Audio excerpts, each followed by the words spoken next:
All right, so another question or comment that was made the other day is, and you can see Logan there, is playing with his toys. All right, so we're out here, and we're just out playing. Okay, we've got some toys and we're spending some time outdoors together. So there's a number of things that come up. They come up repeatedly, over and over and over again, from people that are represent themselves as being dog trainers or dog training professionals, and from lay people with some knowledge of living with a dog and training it. Okay, and I'm trying to be as kind and not as flippant in my remarks with these people as I can be. Okay, so one of the questions that was asked, or comments that was the other day, and I just delete these comments because I see them coming a mile away. I've been doing this a long time. I've been running these social media channels now for about 15 years. It's a long time. I know every single setup before it happens or as it happens. Okay, I can tell. All right.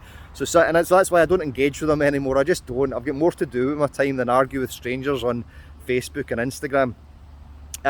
So the question that was, comment that was made, I was training a little terrier. He's 2 years old, and we were using food and toys in training. And somebody said, made the comment, that dog just needs to know how to behave. So that's usually a warning signal. Dog just needs to know how to behave, and the dog needs to be taught how to behave without using treats. So that usually means somebody's suggesting some sort of coercive practices with that dog. Okay, intimidate, coerce, move into the dog's space, bully the dog. Okay, and take the dog's space, poke them in the ribs, shout at them, all these types of things. Okay. And they also said that if you start using treats, you're always going to be using treats. And I'm just calling BS on that. It's just garbage. Okay, it's just garbage. So I was working with a family the other day, and they've got 3 young boys.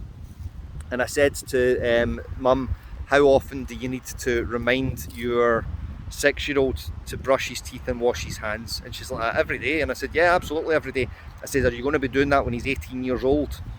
No, absolutely not, because we learn and the reinforcers change. Okay, so think of all the things that we've learned in our life. Okay, learned how to be decent, social, kind, learned how to drive a car, to read and write, use a computer. All right, so driving a car is a good example of it, and it's one that I use a lot.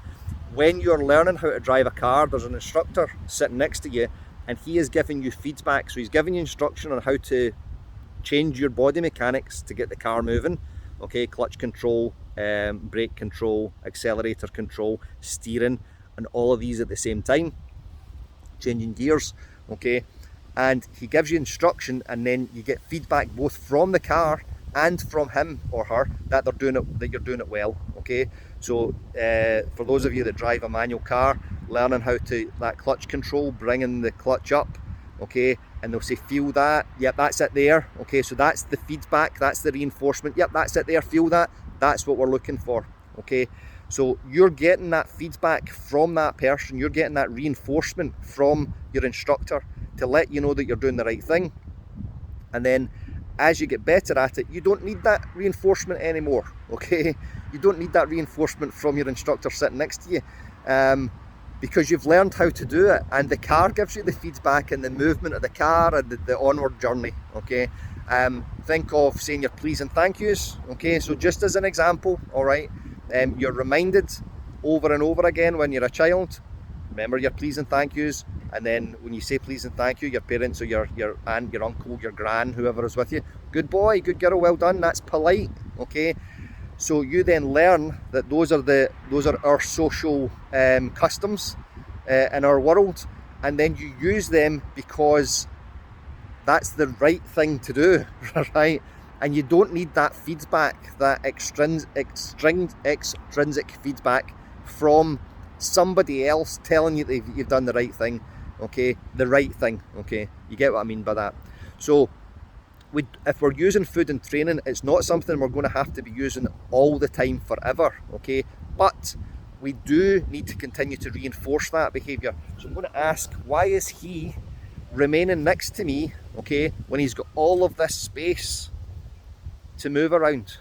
Okay, and the reason why he's spending time, he's staying next to me, is because we spend time together and we enjoy each other's company, and there's a variety of reinforcers in that are not just about food. Okay, so it's just one of these things that comes up over and over and over again on this page. If you're going to be using food, you're going to be using it forever. You get a greedy dog, or you get a fat dog, and all the rest of it. Garbage. It's just garbage, and people need to go back to the books and read more about learning theory if this is the rubbish that they're coming up with. Okay, so love and peace to you, and I'll catch you next time.